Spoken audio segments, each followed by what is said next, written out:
और जहाँ तक आपने जंग की बात की, तो जंग जो है वो ख़त्म हो जाएगी अप्रैल में, आप मुतमईन रहिएगा। अच्छा। क्योंकि 2000 अच्छा, की, ये तो आपने हाँ उस चीज का 2000, जवाब दे दिया जिसका जवाब डोनाल्ड ट्रंप को भी नहीं मिल रहा था।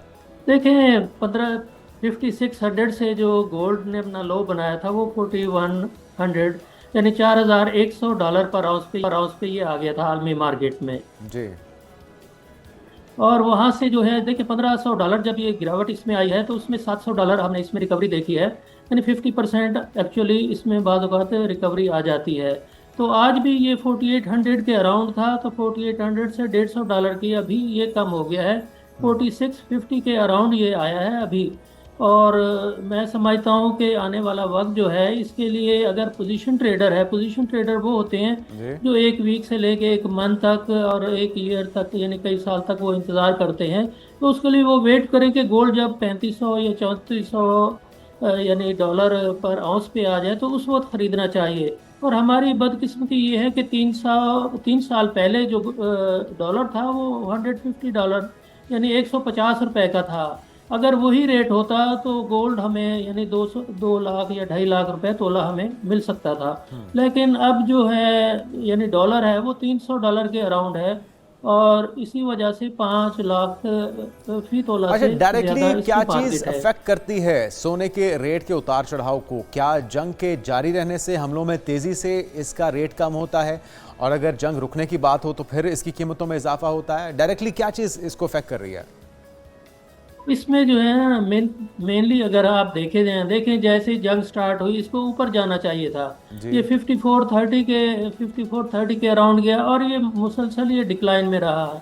इसको कोई असर नहीं करती। हर हर मार्केट में एक माफिया बैठा है, गोल्ड में भी एक माफिया बैठा हुआ है।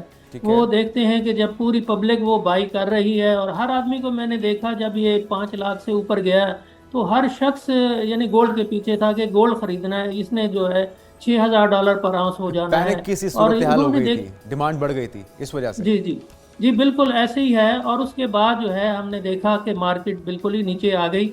अब जब मार्केट नीचे आती है, पैनिक में होती है, तो कोई फिर खरीदने के लिए नहीं आता। अब जब जी। मार्केट नीचे आ गई तो हर हर शख्स ये कहने लगा ये क्या हो गया है। हालांकि ऐसा नहीं होता। जब मार्केट पैनिक में है, नीचे है, और मैं पिछले साल भी कहा था कि लेवल जो है यानी 3500 के करीब आसपास आ जाए, तो उस वक्त हमने पोजीशन ट्रेडर्स के लिए लेना है। लेकिन मार्केट इतनी फ्लक्चुएशन है कि 1 सेकंड में $70 और आधे घंटे में $500 पर आउंस में इसमें अप डाउन हो जाती है। उसके लिए जो ज़्यादा बेहतर है मेरे लिए, वो चाहिए लोगों को कि यानी 4 आवर चार्ट है, 1 आवर चार्ट है, 10 मिनट चार्ट है, जो स्विंग ट्रेडर हैं या स्कल्पर हैं या डे ट्रेडर हैं वो इसमें ट्रेड करें, क्योंकि मार्केट अच्छा, किसी दिन एक बार यानी फिर से अभी थोड़ा सा देखें आसान लफ्जों में एलैबोरेट कर दीजिए। शॉर्ट टर्म इन्वेस्टमेंट करने वाले लोग अभी सोने में इन्वेस्ट करें या लॉन्ग टर्म इन्वेस्ट करने वाले, और रुझान क्या रहेगा? क्या मजीद बढ़ने की तवक्को है, या अगले देखें जो कुछ दिनों में ये मजीद कम हो सकता है?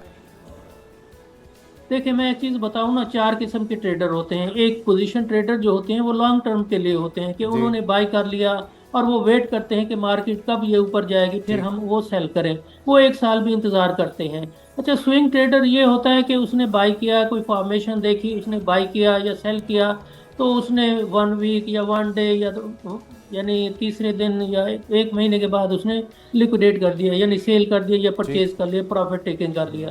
दूसरा होता है डे ट्रेडर। वो सबसे ज्यादा मेरा ख्याल में आजकल की मार्केट में जितनी वॉलेटाइल है, जो डे ट्रेडर या स्कैल्पिंग। स्कैल्पिंग ये होती है कि मार्केट 5 या 10 अपना डॉलर का यानी 5 या 10 मिनट की जो चार्ट है ना, उस पर वो स्कैल्पिंग करते हैं। वो 2 मिनट के अंदर आउट हो जाते हैं, वो सपोर्ट के करीब आता है तो वो बाई कर लेते हैं, और ऊपर 10 मिनट के बाद या 5 मिनट के बाद, इवन 1 मिनट के बाद भी वो दोबारा वो सेल कर रहे होते हैं, वो छोटे छोटे प्रॉफिट ले रहे होते हैं, और जी। छोटा वो स्टॉप लगाते हैं।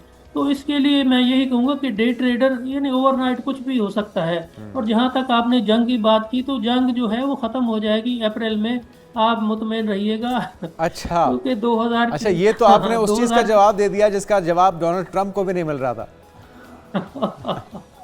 देखिए 2024 24 को मई के अंदर मेरा प्रोग्राम था, तो उस वक्त अच्छा। मैंने ये कहा था कि 2025 का एंड या 2026 के आगाज में मिडल ईस्ट और इसराइल की जो है वो जंग का समा होगा, उस वक्त ऑयल प्राइसेस बहुत ऊपर हो जाएंगी और अच्छा, फूड प्राइसेस गोल्ड बहुत एक्सपर्ट ऊपर के हो साथ आप जाएंगी। मेरे ख्याल में एस्ट्रोलॉजर भी हैं, थोड़ा सा किस्मत का हाल भी जानते हैं। नहीं नहीं नहीं नहीं, एस्ट्रोलॉजर मैं नहीं हूँ, अच्छा एक्चुअली मैं टाइम साइकिल को जानता हूँ। अच्छा, बिल्कुल डब्ल्यू ठीक डी है। गैन अमेरिका का एक ऐसा एनालिस्ट था जो आने वाले 10 साल ठीक, के 50 साल की वो फोरकास्ट कर देता था। उसकी दुरुस्त। रिसर्च किया थी, उसके चले, पास ये तो सैकड़ों साल का खुशाइंद डाटा है। था। ये तो खुशाइंद है जी कि आप अप्रैल में जंग खत्म होने की नवीद सुना रहे हैं, और जो डे बाय डे ट्रेडिंग कर रहा है वो इसमें फ़ायदा उठा सकता है। थोड़ा थोड़ा प्रॉफिट गेन कीजिए और मोहतात खेलिए। जी। बड़ी इन्वेस्टमेंट और ज़्यादा देर की इन्वेस्टमेंट जो है आपके लिए नुकसानदेह हो सकती है। बहुत शुक्रिया।